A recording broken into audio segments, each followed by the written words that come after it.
Hello guys, എല്ലാവർക്കും നമ്മുടെ പുതിയ വീഡിയോയിലേക്ക് സ്വാഗതം. അപ്പോൾ നമ്മളിപ്പോൾ ഉള്ളത് ഡെക്കാവോ കോൺസെൻട്രേഷൻ ക്യാമ്പിലാണ്. ലോക ചരിത്രത്തിലെ ഇരുണ്ട ഒരു അധ്യായത്തെക്കുറിച്ചാണ് നമ്മൾ ഇന്ന് സംസാരിക്കുന്നത്. നാസി ഭരണകൂടത്തിൻ്റെ ക്രൂരതകൾക്ക് സാക്ഷ്യം വഹിച്ച ഡെക്കാവോ കോൺസെൻട്രേഷൻ ക്യാമ്പിലാണ് നമ്മളിപ്പോൾ ഉള്ളത്. വെറും ഒരു ചരിത്രം എന്നതിലുപരി മനുഷ്യൻ മനുഷ്യനോട് ചെയ്ത ക്രൂരതയുടെ ജീവിക്കുന്ന ഓർമ്മപ്പെടുത്തലാണ് ഈ സ്ഥലം. ഇത് കോൺസെൻട്രേഷൻ ക്യാമ്പ് മെമ്മോറിയൽ സൈറ്റ് എന്ന് അറിയപ്പെടുന്ന സ്ഥലമാണ്. ഇവിടെ അഡ്മിഷൻ ഫ്രീ ആണ്. അതുപോലെ തന്നെ നമുക്ക് ഓഡിയോ കാഴ്ച കിട്ടും, ബുക്ക് ഷോപ്പും കാര്യങ്ങളൊക്കെ ഉണ്ട്. അതുപോലെ തന്നെ നമുക്ക് ടൂറിസ്റ്റുകളെ അതായത് ടൂർ ഗൈഡുകൾ വേണമെങ്കിൽ അതും അവൈലബിൾ ആണ്. അപ്പം ഇത് ഈ 1930-40 കാലഘട്ടങ്ങളിൽ ഓടിക്കൊണ്ടിരുന്ന ട്രെയിൻ സ്റ്റേഷൻ ഉണ്ടായിരുന്നു. നമുക്കിവിടെ ട്രെയിൻ പാളം കാര്യങ്ങളൊക്കെ ഉണ്ടായിരുന്നു. പക്ഷേ ഇങ്ങനെ ഹിറ്റ്ലറിൻ്റെ ഈ ഒരു അധപതനത്തിന് ശേഷം അത് മൊത്തത്തിൽ മാറ്റി. പണ്ട് ജർമ്മനിയായിട്ട് കണക്ട് ചെയ്തുകൊണ്ടിരുന്ന ഒരു മെയിൻ സ്റ്റേഷനായിരുന്നു അത്.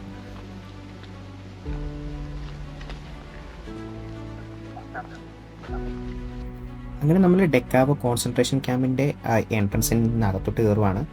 ഈ ഒരു ക്യാമ്പ് വരുന്നത് ഏകദേശം 506 ഏക്കറിനടുത്താണ് ഈ ക്യാമ്പിൻ്റെ ഒരു വിസ്തീർണം വരുന്നത്.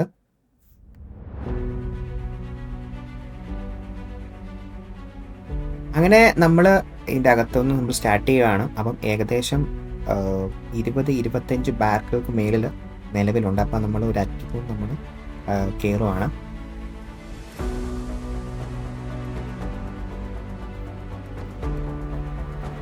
നമ്മളിപ്പോൾ കാണുന്നത് അന്നത്തെ ജർമ്മനിയുടെ മാപ്പാണ്. ശ്രദ്ധിച്ചു കഴിഞ്ഞാൽ നിങ്ങൾക്ക് കാണാൻ സാധിക്കും, ബ്ലാക്ക് ഡോട്ടിൽ, ബ്ലാക്ക് ആൽഫബറ്റിൽ അത് ഓൾറെഡി ടൈറ്റൊക്കെ കാണിച്ചിട്ടുണ്ട്. ഇപ്പം നമ്മൾ കാണുന്ന എന്തെന്ന് വെച്ച് കഴിഞ്ഞാൽ എങ്ങനെ ഹിറ്റ്ലർ ജർമ്മനിയുടെ അധികാരം പിടിച്ചടക്കിയെന്നും അതുപോലെ എങ്ങനെ ഡെക്കാവോ കോൺസെൻട്രേഷൻ ക്യാമ്പ് ഹിറ്റ്ലറിൻ്റെ കീഴിൽ വന്നു എന്നുള്ളതാണ് ഈ കാണുന്ന ഈ പിക്ചേഴ്സിൽ ഉള്ളത്. അപ്പം അതിൻ്റെ തുടക്കം എങ്ങനെയാണെന്ന് വെച്ച് കഴിഞ്ഞാൽ 1933 ജനുവരി 30 ഹിറ്റ്ലർ ജർമ്മനിയുടെ ചാൻസലറായിട്ട് നിയമിക്കപ്പെടുമായിരുന്നു. അതിനുശേഷം ഒരു അടിയന്തരാവസ്ഥ പ്രഖ്യാപനം ഉണ്ടാവുകയും ഹിറ്റ്ലർ ജർമ്മനിയുടെ സർവാധികാരിയായി മാറുകയും ചെയ്തു. ഇപ്പം നമ്മൾ കാണുന്നതാണ് ഷണ്ട് റൂമുകൾ എന്നാണ് ഇത് അറിയപ്പെട്ടിരുന്നത്.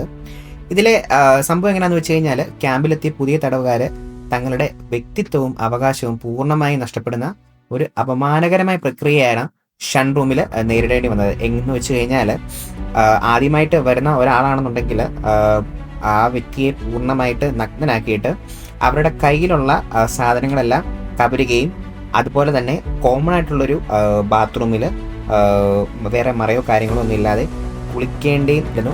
അതുമാത്രമല്ല അവിടെ വെച്ച് തന്നെ അവരുടെ മുടി പൂർണ്ണമായിട്ട് പഠിച്ചു കളയുകയും വൃത്തിഹീനമായ കുളിക്ക് വിധേയരാക്കുകയും ചെയ്തിരുന്നു. അപ്പം ഈ പ്രവേശന ചടങ്ങുകൾ പൂർത്തിയാക്കിയ ശേഷം മാത്രമാണ് അവർക്ക് ക്യാമ്പിലെ യൂണിഫോമുകളും നൽകിയിരുന്നത്. ഇതായിരുന്നു അന്ന് ക്യാമ്പിൽ ഉപയോഗിച്ചിരുന്ന യൂണിഫോം.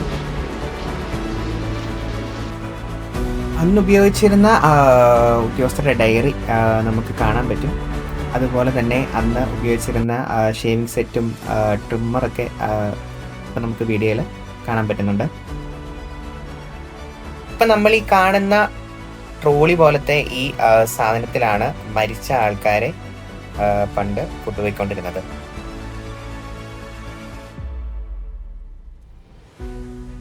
ഒരിക്കലും മനുഷ്യന് ചിന്തിക്കാൻ പറ്റാത്ത തരത്തിലുള്ള രീതിയിലുള്ള കാര്യങ്ങളായിരുന്നു ആ ഡെക്കാവോ കോൺസെൻട്രേഷൻ ക്യാമ്പിൽ നടന്നുകൊണ്ടിരുന്നത്. മനുഷ്യനെ ഒരു മൃഗത്തിൻ്റെ പോലും വില കൽപ്പിക്കാത്ത രീതിയിലാണ് അവിടുത്തെ പല കാര്യങ്ങളും നടന്നുകൊണ്ടിരിക്കുന്നത്.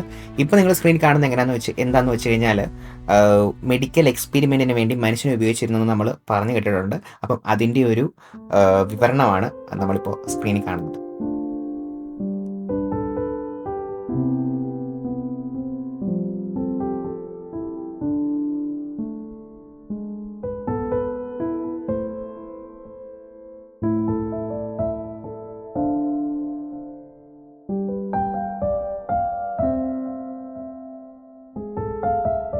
അങ്ങനെ നമ്മൾ അവിടെ നിന്ന് ഇറങ്ങിയിട്ട് ഇപ്പം അടുത്ത ബാരക്കിലോട്ട് നമ്മൾ പോവാണ്.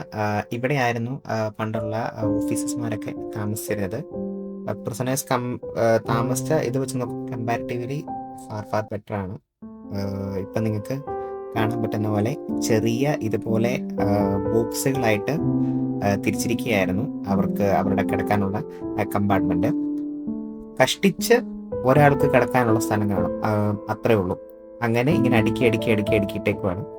അവിടെയായിരുന്നു അങ്ങനത്തെ ആൾക്കാരൊക്കെ താമസിച്ചുകൊണ്ടിരുന്നത്.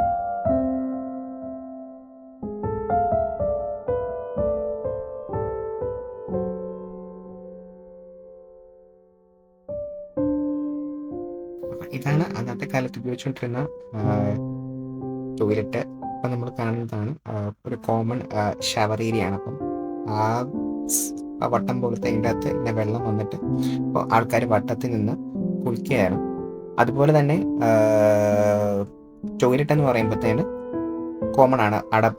വേറെ വാതിലുകളും ജനലുകളും കാര്യങ്ങളൊന്നുമില്ല, വേറെ പാർട്ടീഷൻ ഒന്നുമില്ല. ഇങ്ങനെ ഒരുമിച്ചിരുന്ന ആൾക്കാർ ടോയ്ലറ്റിൽ പോയിക്കൊണ്ടിരുന്നു.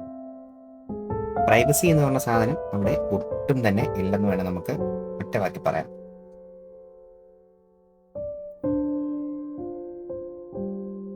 അങ്ങനെ നമ്മൾ ആ ബാരക്കിൽ നിന്ന് ഇറങ്ങി നമ്മൾ വീണ്ടും മുന്നോട്ട് നടക്കുവാണ്. അപ്പം നമ്മളിപ്പോൾ പോകുന്നത് ഒരു ഇവർ കുർബാനയൊക്കെ നടത്തിയിരുന്ന ചെറിയൊരു പള്ളി പോലത്തെ ഒരു സംഭവമുണ്ട്. അപ്പം അങ്ങോട്ടാണ് നമ്മൾ പോകുന്ന വഴി കണ്ടതാണ്. ഏകദേശം 34ഓളം ബാരക്കുകൾ അന്നത്തെ കാലത്ത് ഉണ്ടായിരുന്നു. പ്രിസണേഴ്സ് എല്ലാം കൂടി നിർമ്മിച്ചു. പക്ഷേ അതിൽ ഓൾമോസ്റ്റ് എല്ലാം തന്നെ ഇപ്പോൾ നിലവിലില്ല. കാര്യം എന്തൊക്കെയോ വാറും കാര്യങ്ങളൊക്കെ ആയിട്ട് കുറേയൊക്കെ നശിപ്പിക്കപ്പെട്ടു.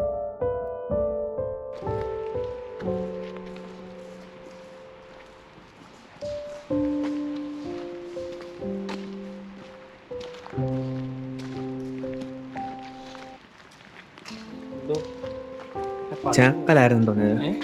ചാപ്പലേ കുർബാനയൊക്കെ കർത്താവിന്റെ പൈസ അങ്ങനെ ഇരിക്കുന്നത്. ഇതൊക്കെ പഴയ ഫ്ലോറിങ് തന്നെ തോന്നുന്നല്ലേ? ആയിരിക്കാം.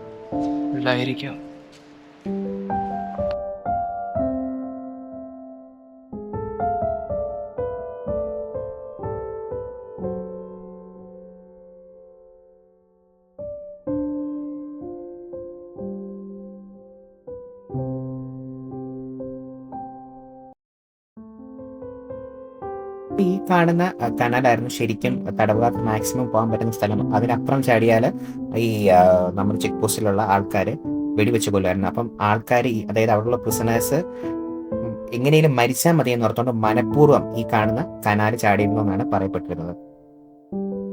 അങ്ങനെ നമ്മൾ ആ പാലം കഴിഞ്ഞ് നേരെ ചെല്ലുന്നത് ക്രിമറ്റോറിയത്തിലേക്കാണ്. അപ്പോൾ ഞാൻ പറഞ്ഞ പോലെ അവിടെ വരെ ശരിക്കും ആൾക്കാർക്ക് പ്രവേശനമാണ്. അതിനുശേഷം അങ്ങോട്ട് പോകുന്ന പ്രിസണേഴ്സ് എന്ന് വെച്ച് കഴിഞ്ഞാൽ ജഡവട്ടായിരിക്കും പോയിക്കൊണ്ടിരുന്നത്.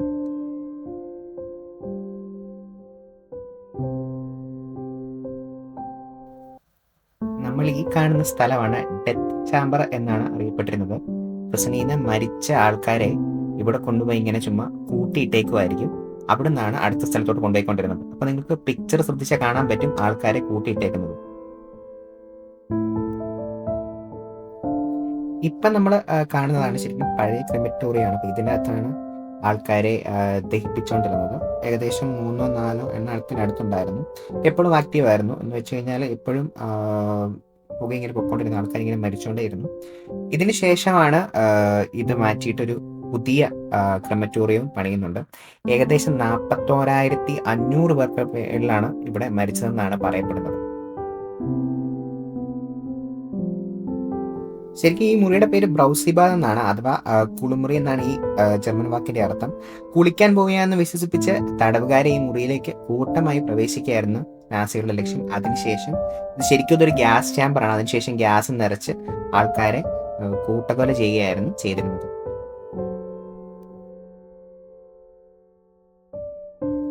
ഇനി നമ്മൾ പോകുന്നത് ഒരു ചാമ്പറിലോട്ടാണ്. ഇതൊരു ചാമ്പറാണ്. ശരിക്കും മരിച്ച ആൾക്കാരുടെ ക്ലോത്തിങ്സ് ഡിസിൻഫെക്റ്റൻ ചെയ്യാൻ വേണ്ടിയിട്ട് ഉപയോഗിക്കുന്ന ചാമ്പർ ആയിരുന്നു ഇത്. ഇതിന്റെ വലിപ്പം വെച്ച് നമുക്ക് കണക്കാക്കാൻ പറ്റും എത്രത്തോളം ആൾക്കാർ മരിച്ചിരുന്നു എന്നുള്ളത്. ചെറിയൊരു തിരുത്തുണ്ട്. നമ്മൾ മുമ്പേ കാണിച്ചത് പുതിയ ക്രിമറ്റോറിയാണ്. ഇപ്പൊ കാണുന്നതാണ് പഴയ ക്രിമറ്റോറിയം. ഏകദേശം 14,000 ആൾക്കാർക്ക് മേലിൽ ഇവിടെ ദയിപ്പിച്ചിട്ടുണ്ട് എന്നാണ് പറയപ്പെടുന്നത്.